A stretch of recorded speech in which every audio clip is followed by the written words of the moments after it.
Friends, welcome to Telugu education tips YouTube channel. Friends, వాళ్ళ వీడియోలో నేను మీతో డిస్కస్ చేయబోతున్న టాపిక్ ఏంటంటే ఏపీ పాలిసీ 2025కి సంబంధించి చాలా ఇంపార్టెంట్ టాపిక్ అనమాట. అదేంటంటే కొద్దిమంది కామెంట్ చేస్తున్నారు, బ్రో ప్రైవేట్ కాలేజ్ వాళ్ళు కాల్ చేసేసి మనకు ఫ్రీ సీట్ అయితే ఇస్తామంటున్నారు. నిజంగా ఫ్రీ సీట్ అయితే ఇస్తారా? నాకైతే 10,000 20,000 ర్యాంక్స్ అయితే వచ్చాయి. మరి నాకు నిజంగా ఫ్రీ సీట్ అనేది ఇస్తారా? మనం నమ్మి వెళ్ళి జాయిన్ అవ్వచ్చా అని చెప్పి చాలామంది అయితే అడుగుతున్నారు.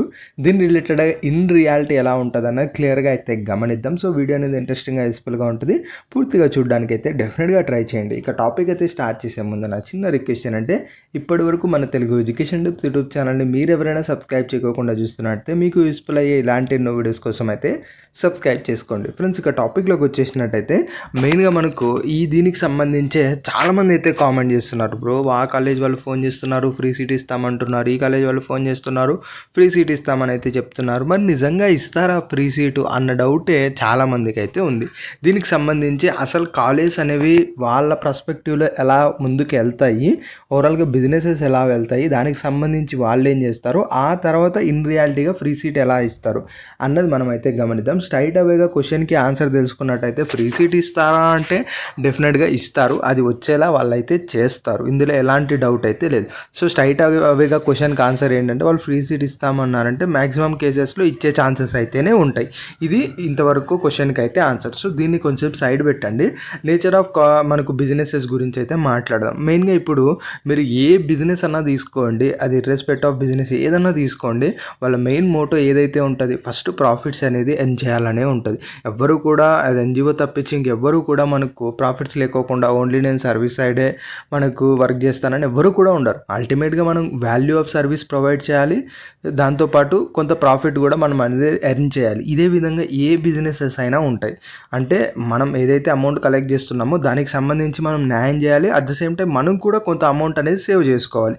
సో ఈ నేచర్లో మనకి ఏ బిజినెస్ అయినా నడుస్తాయి. ఇప్పుడు కాలేజ్కి దగ్గరికి అయితే రండి. ఇప్పుడు కాలేజ్ కూడా ఒక టైప్ ఆఫ్ బిజినెస్, ఇందులో ఎలాంటి డౌట్ అయితే లేదు. కానీ ఈ బిజినెస్లో మనకు వాళ్ళు చేసే కొన్ని యాక్టివిటీస్ అనేది వాళ్ళ ప్రాఫిట్స్ని పెంచుకోవడానికి మనకు వాళ్ళు అనేది డైరెక్ట్ చేస్తారు. అది ఎలా అన్నది ఫస్ట్ ఒకటి గమనించినట్టయితే, ఇప్పుడు మనకి ఏ కాలేజెస్ అయినా వాళ్ళకు అడ్మిషన్స్ రావాలి, అడ్మిషన్స్తో స్టూడెంట్స్ అన్న వాళ్ళు ఫీజు పే చేయాలి, ఫీజు పే చేసిన దాంట్లో వాళ్ళకున్న ఎక్స్పెన్సెస్ అన్నీ పోను మనకు ప్రాఫిట్స్ అనేది వాళ్ళు అనేది ఎర్న్ చేస్తారు.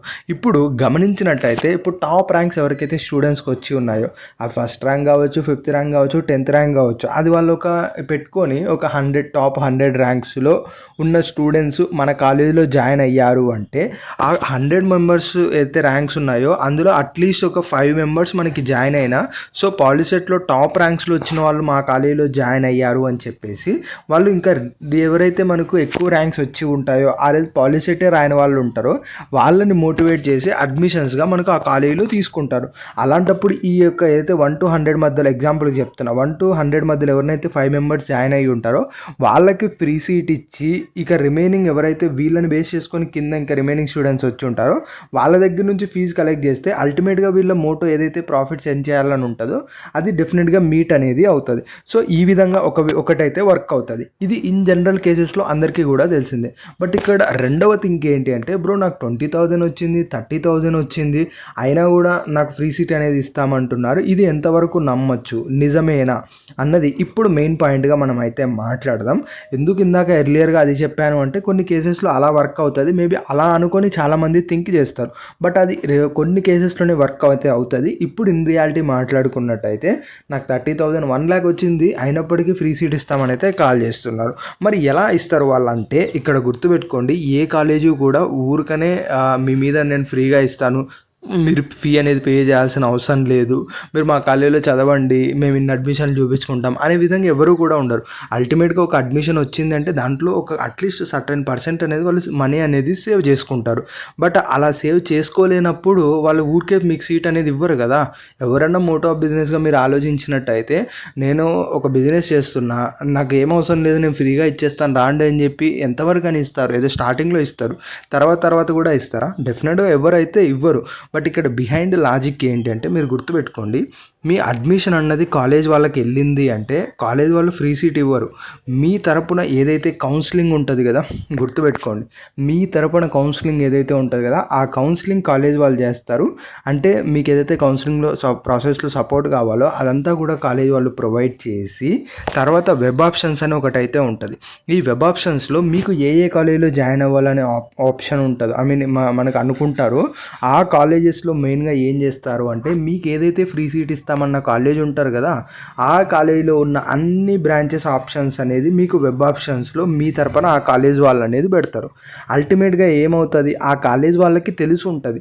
ఏం తెలుసు ఉంటుంది, లాస్ట్ ఇయర్ కంపేర్ చేసుకున్నట్టయితే ఏ కోర్సెస్కి ఎంతెంత కట్ ఆఫ్ ర్యాంక్ ఉన్న వాళ్ళు మనకు జాయిన్ అయ్యారు అని. ఫర్ ఎగ్జాంపుల్ ఈసీఏ అన్న కోర్సు రిలేటెడ్గా మీరు తీసుకున్నట్టయితే లాస్ట్ ఇయర్ ఈసీఏలో జనరల్లో హైయెస్ట్ ర్యాంక్ ఉన్న వాళ్ళు ఎంత ర్యాంక్ ఉన్న వాళ్ళు జాయిన్ అయ్యారు అంటే 10,000 ఉన్న వాళ్ళు జాయిన్ అయ్యారు. బట్ నీకు ర్యాంక్ ఎంత వచ్చింది, 10,000 వచ్చింది. సో డెఫినెట్గా నువ్వు ఈ కాలేజీలో వెబ్ ఆప్షన్స్ పెడితే మ్యాక్సిమం కేసెస్లో సీట్ అనేది రావచ్చు. అది ఈసీ బ్రాంచ్కి సంబంధించి. అలా కాకోకుండా మీరు మెకానికల్ కానీ ఆటోమొబైల్ కానీ తీసుకున్నట్టయితే లాస్ట్ ఇయర్ కాలేజ్ వాళ్ళ ర్యాంక్స్ కంపేర్ చేసుకుంటే 1 lakh వచ్చిన వాళ్ళకి కూడా ఆ కాలేజీలో సీట్ అనేది వచ్చి ఉంటుంది. సో ఇప్పుడు వెబ్ ఆప్షన్స్లో వాళ్ళు ఏవైతే అన్ని కోర్సెస్ ఉన్నాయో అన్ని కోర్సు రిలేటెడ్గా వెబ్ ఆప్షన్స్లో ఆ పర్టికులర్ కాలేజ్ని టాప్ ఆప్షన్లో ఇస్తారు. అలాంటప్పుడు ఏమవుతుంది, కౌన్సిలింగ్లో ఎటు చూసుకున్నా వాళ్ళు ఇచ్చిన ఆప్షన్స్ ఏవైతే ఆప్షన్స్ ఉంటాయో అందులో ఏదో ఒక కోర్సులో మీకు సీట్ అనేది ఆ పర్టికులర్ కాలేజీలో అలాట్ అవుతుంది. అలా అలాట్ అయినప్పుడు ఏం చేస్తారు అంటే డెఫినెట్గా మీకు ఆ కాలేజీలో అడ్మిషన్ అనేది వస్తుంది. అలా వచ్చినప్పుడు వాళ్ళు అడ్మిషన్ అనేది తీసేసుకుంటారు, మిమ్మల్ని జాయిన్ చేసుకుంటారు. ఫర్దర్గా ఏదైతే ఫీజు రియంబర్స్మెంట్ ప్రాసెస్ ఉంటుందో ఆ ఫీజు రియంబర్స్మెంట్ ప్రాసెస్ చేసేటప్పుడు మీకు కనుక ఫీజు రియంబర్స్మెంట్ వస్తే అప్పుడు వాళ్ళు ఏం చెప్తారు, సో మేము ఫీజు రియంబర్స్మెంట్ అనేది తెప్పించాం, సో మీకు గవర్నమెంట్ వాళ్ళు ఫీజు అనేది వేస్తారు, ఆర్ఎల్స్ డైరెక్ట్ కాలేజ్కి అనేది వేస్తారు, సో మీరు ఫీజు అనేది పే చేయాల్సిన అవసరం లేదు, అప్పుడు మీకు ఫ్రీ సీట్గానే ఉంటుంది అని చెప్పడం అయితే జరుగుతుంది. ఒకవేళ అప్పుడు ఆ సిచ్యువేషన్స్లో మీకు ఫీజు రియంబర్స్మెంట్ అనేది రాదు అనుకోండి, సింపుల్గా ఏం చెప్తారు, సార్ మీకు ఫ్రీ సీట్ వస్తుందని అయితే అనుకున్నాము బట్ ఫ్రీ సీట్ అనేది రాలేదు, సో కారణాలు ఉన్నాయని చెప్పి అమౌంట్ మిమ్మల్ని పే చేయమంటారు.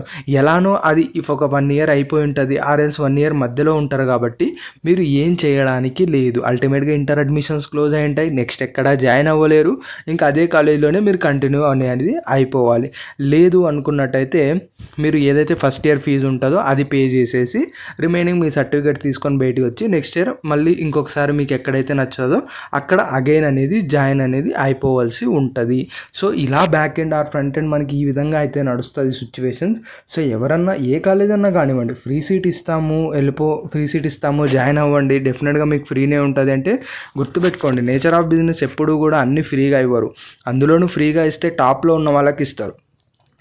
దీనికి ఇంకొక ఎగ్జాంపుల్ గమనించినట్టయితే ఏదైనా ఒక ఇన్ఫ్లుయెన్సర్ ఉన్నారు, నేను ఒక ప్రోడక్ట్ లాంచ్ చేశాను, నేను ఫ్రీ శాంపుల్ మీకు ఇస్తానంటే ఎవరు పడితే వాళ్ళకి నేను ఫ్రీ శాంపుల్ ఇవ్వను. ఒక పర్సన్కి ఆ ఫ్రీ శాంపుల్ ఇచ్చి అతను దాన్ని ఉపయోగించి దాని రిజల్ట్ చెప్తే ఇంకా ఒక 100 members దానికి బై చేస్తారు అన్న హోప్ నాకు ఉంటేనే నేను ఒక 1 personకి ఫ్రీ శాంపుల్ నేను ఇచ్చేస్తాను. సో అలా మీరు ఇక్కడ ఆలోచించినట్టయితే టాప్ ర్యాంక్స్ ఉన్న వాళ్ళకి నేను ఫ్రీగా సీట్ ఇస్తే వాళ్ళని బేస్ చేసుకొని కింద చాలామంది వస్తారు కాబట్టి అక్కడ నాకు కవర్ అయిపోతుంది అన్న ఉద్దేశం ఉంటేనే ఇస్తారు. అంతేగాని లాస్ట్లో ఉన్న వాళ్ళని పట్టుకొచ్చి ఫ్రీ సీట్ ఇచ్చేసి నిన్ను బేస్ చేసుకొని ఎవరు జాయిన్ అవుతారు, ఎవరు అనేది జాయిన్ అవ్వరు. సో అలాంటి కేసెస్లో వస్తే ఫీజు రియంబర్స్మెంట్ రావాలి, లేదు అంటే నువ్వే కాలేజ్ ఫీజు అనేది పే చేసుకోవాలి. సో కాలేజ్లో జాయిన్ అయ్యేటప్పుడు కొంచెం కేర్ఫుల్గా జాయిన్ అయితే అవ్వండి. నేను ఏవి కూడా నిజంగా ఇలానే చేస్తారు అని చెప్పట్లేదు, బట్ రియాలిటీలో నాకు అర్థమైనంత వరకు సిచ్యువేషన్ ఈ విధంగా అయితే ఉంటుంది. సో అది ప్రైవేట్ కాలేజ్ అనే కాదు, ఏవైనా కూడా కొన్ని వరకు ఇలానే ఉంటాయి. సో ఒకసారి మీరు అర్థం అనేది చేసుకోండి, బ్యాక్ ఎండ్ కానీ మీరు ఒకసారి మీ మైండ్తో ఆలోచించి ఎలా జరుగుతుంది, ఎలా ఉంటుంది సిచ్యువేషన్ అన్నది మీరు ఆలోచించుకొని నిజంగా ఓకే అనిపిస్తే వెళ్ళండి. కొన్ని కాలేజెస్ ఉంటాయి, ఎలా ఉంటాయి అంటే అన్నీ చెప్పలేను, కొన్ని మనకు ఏదైతే 100% సీట్లో అట్లీస్ట్ ఒక 1 or 2% సీట్స్ మేము పూర్ స్టూడెంట్స్కి ఇవ్వాలి ఫ్రీగా ఇర్రెస్పెక్టివ్ ఆఫ్ ర్యాంక్ అని కూడా చాలామంది ఉంటారు based on 10th marks. So అలా కొన్ని కాలేజెస్ అయితే ఉంటాయి, అన్నీ ఇలానే ఉంటాయి అని కాదు, బట్ అలాంటి కాలేజ్ చూస్ చేసుకొని మీరు జాయిన్ అవ్వడం బెటర్. కానీ but most of the college ఇందాక నేను పైన ఏదైతే సినారియో చెప్పానో సేమ్ విధంగానే ఉండడానికి ఛాన్స్ అయితే ఉన్నది. సో కేర్ఫుల్గా మీరు అయితే గుర్తుపెట్టుకొని జాయిన్ అవ్వండి, అంత బ్లైండ్గా అయితే వెళ్ళిపోకండి.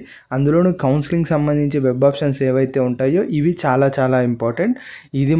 ఇది మాత్రం మీరు ఓన్గా మీకు నచ్చిన కాలేజెసే ఇవ్వాల్సి ఉంటుంది. అలా కాకుండా మీరు ఎలా పడితే అలా ఇస్తే ఓవరాల్గా సీటే రాకోకుండా అయితే ఉంటుంది. ఆర్ఎల్స్ మీరు అనుకున్న నచ్చని కాలేజీలో సీట్ అనేది వస్తుంది. సో కేర్ఫుల్గా ఫర్దర్ వీడియోస్ అయితే ఫాలో అవ్వండి. ఈ ఇన్ఫర్మేషన్ మీకు వాల్యుబుల్గా ఉంది అని నేను అయితే అనుకుంటున్నా. ఇది ఫ్రెండ్స్ మెయిన్గా వీడియోలో తెలుసుకున్న వీడియో నచ్చినట్లయితే లైక్ చేయండి. మరి ముఖ్యంగా మన తెలుగు ఎడ్యుకేషన్ టిప్స్ యూట్యూబ్ ఛానల్ని మీరు ఎవరైనా సబ్స్క్రైబ్ చేయకుండా చూస్తున్నట్టయితే మీకు యూస్ఫుల్ అయ్యే ఇలాంటి ఎన్నో వీడియోస్ కోసం అయితే సబ్స్క్రైబ్ చేసుకోండి.